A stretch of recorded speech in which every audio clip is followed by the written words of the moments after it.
My name is Marek Jalovec, and I will be talking to something non-technical, but a bit important, because basically burnout can impact anybody, and it can turn your life upside down if you are not careful.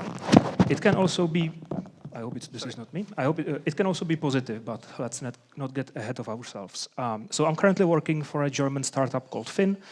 I have about 23 years of experience, and I have been through two major burnouts that shaped how I perceive and do leadership and work today. Like most of you, what I like about tech is that it's constantly change. We thrive on implementing some cool features at cool products and learning new skills. But sometimes we kind of forget that we need to manage our energy. I had my first burnout when I was 23 years old.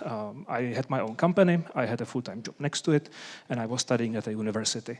On December 23rd, my body kind of gave up, and I ended up in a hospital for 2 days.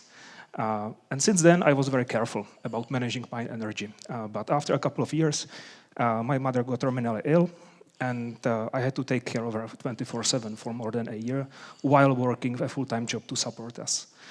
And it began innocently. I was constantly tired, but over time it got significantly worse.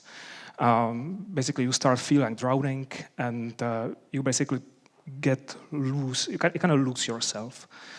It happens because adrenaline and cortisol are flooding your body. And if the body is not recharging from stress from time to time, it's very similar as if you do not have breaks between gym sessions. You kind of become fatigued and you get hurt over time. These early warning signs usually demonstrate very early in the burnout. And they can kind of be ignored very easily because there is usually a lot of pressure on ourselves. But there are also some physical demonstrations, because if the body is not well, you kind of lose the energy to do anything, and you may be having trouble sleeping, you may have troubles eating, and it became very easy to ignore these warning signs because there is a lot of pressure, as I mentioned, and especially at work, because today there is a constant pressure to perform, especially in some companies that are doing constant layoffs. I kind of need to stress this out, that burnout is not a weakness, but it's also not a badge of honor. Some people should tell you that you should overwork, but usually it's not worth it. So how you can prevent a burnout? You need to set some boundaries and clarify your expectations. Because if everything is urgent, nothing is, so you need to prioritize ruthlessly what is important and invest your energy where it matters.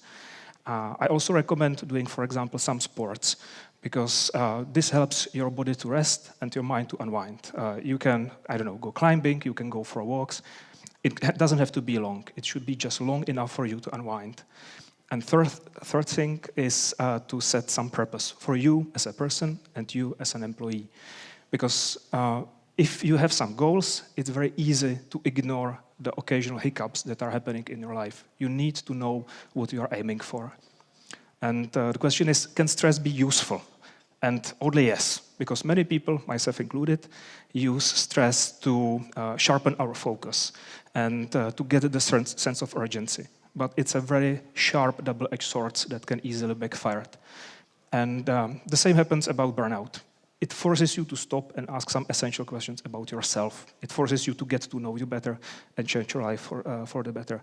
But it can rob you of your passion, and it can take months to recover. And recovery isn't only about recharging. It's about finding a completely new direction. Because it's very easy to basically get lost in stuff that is not important at all for your life.